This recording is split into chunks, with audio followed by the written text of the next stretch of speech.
घरे से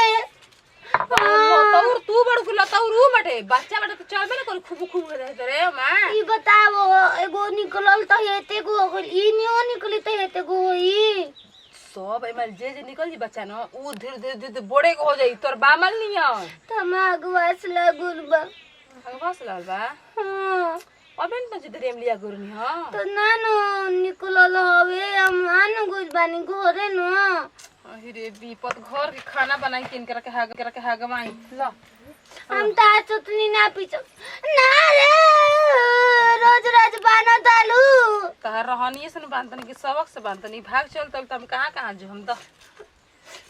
ना बाबू कौनो ठीक नहीं कि एक दिन सही कहलु ना भाग के चढ़ के पेड़ पे चढ़ गइल कैसे से तू उतार गइल ना भागू मु चल जल्दी हो गया ना जाई चला चला ऐसे सियार ना लखे दी तारा के सब सबती खुश लाके ले जाइए दादा जोर के लागल बा तो का जोश न लागो बा मुई में दुखात रोए ता पेटवा में चल अब की बार नीमन से हो गली है ठीक न हां पेटवा लता ठड़ के लागत काल के चाउर खा ले गलू बाहर बुझाते नहीं कि